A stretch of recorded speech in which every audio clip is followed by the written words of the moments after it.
What if the most terrifying character in Sentenced to be a Hero isn't a demon lord, but a hero who may have already outlived his own humanity? A man so broken by resurrection, war, and time that he can barely speak anymore.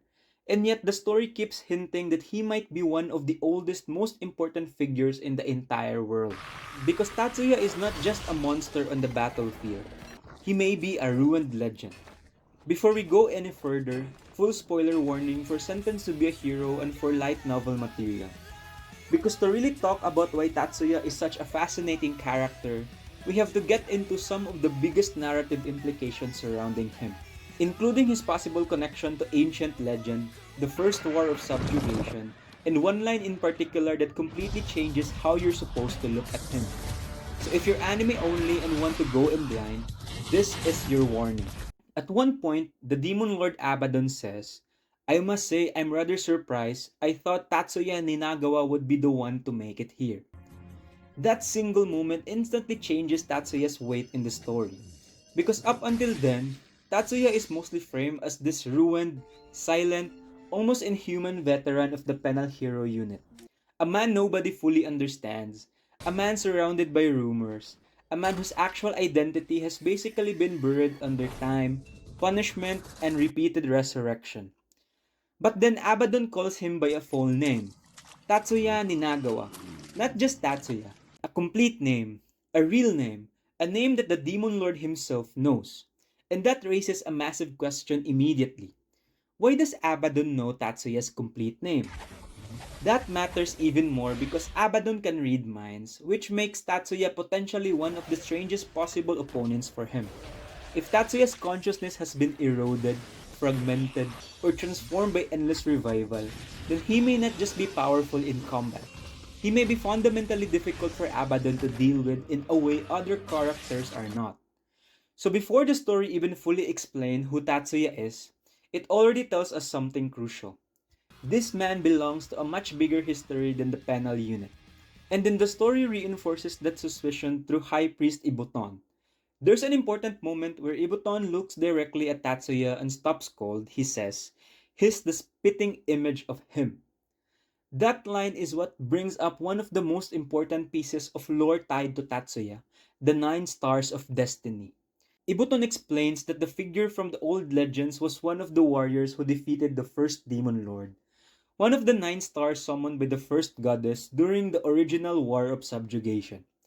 According to the legend, this warrior descended wielding a sword and a radiant beam of light, and eventually transformed himself into a divine beast to fight the demon Blight. And suddenly, Tatsuya is no longer just being framed as a terrifying penal soldier. He is being visually linked to sacred history. What makes this even stronger is how the surrounding characters respond. Venetim had already heard the tales of the First War of Subjugation and knew of the Nine Stars. He recalls names like Vlad the Sealed, the body's grand sage and founder, Avili the Cursed Sigil, Nage the Glutton, and Yukihito the Judge. But even then, there is a gap. The full set is incomplete in memory. Then Silo speaks up and says, "The Legend of the Nine Stars, huh? I've read it." And what Silo adds is huge. He says that the eight of their names are consistent across records, but the last one, the ninth star, seems to have been lost to history. Some authors have made up names and backstories to fill in that blank. Then Ibuton sharpens the implication even further. The lost ninth star is remembered as a holy warrior with an unusual appearance, someone from a foreign world long ago. At that point, even Silo, who had not fully believed the rumors before, starts to wonder whether Tatsuya might actually be that same figure. And that is the genius of how the story handles him. Tatsuya himself says nothing. He confirms nothing. He remains silent, following orders like always. But the world around him starts recognizing him before he can recognize himself. And that right there is what makes Tatsuya so compelling. Because Sentenced to be a Hero is not writing him like a normal powerhouse character.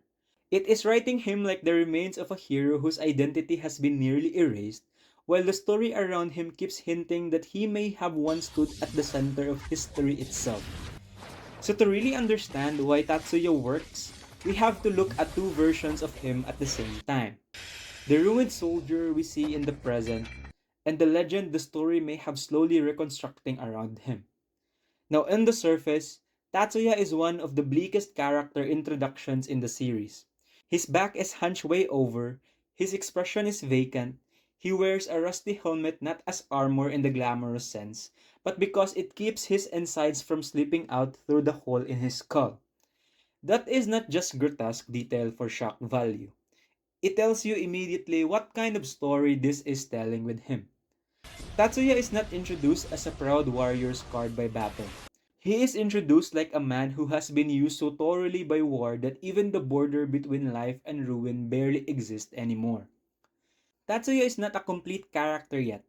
He is an incomplete character in progress. But he is incomplete in one of the best possible ways, not because the writing has failed to define him, but because the writing has made his absence meaningful. He is not written, he is deliberately framed. So where does that leave him as a final judgment? I think Tatsuya is one of the strongest and most hauntingly written characters in Sentenced to be a Hero, precisely because he is not built around ordinary charisma or conventional development.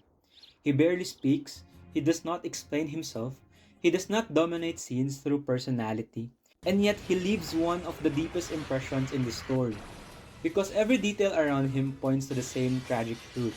He may once have been the kind of hero fantasy stories glorify, a summoned warrior, a chosen fighter, a legend. And now, he exists as the after image of that promise. A body kept moving after the self is gone, a name half buried until the enemy says it aloud, a myth that other people can still recognize even if he cannot.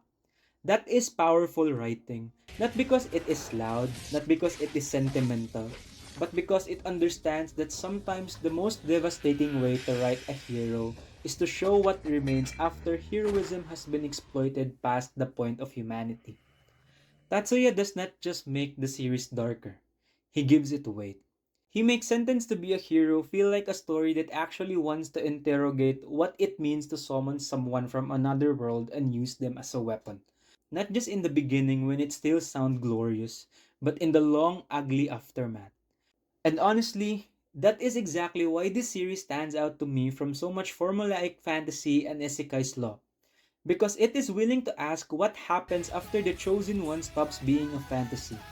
What happens when the world keeps taking from them anyway? And Tatsuya may be the clearest answer the story has to that question.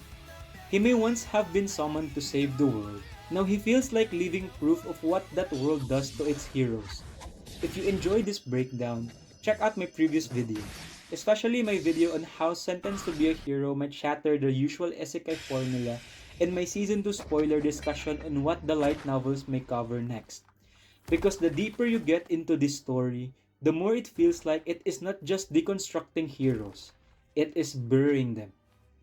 Thank you for watching, and I'll see you in the next one. Bye.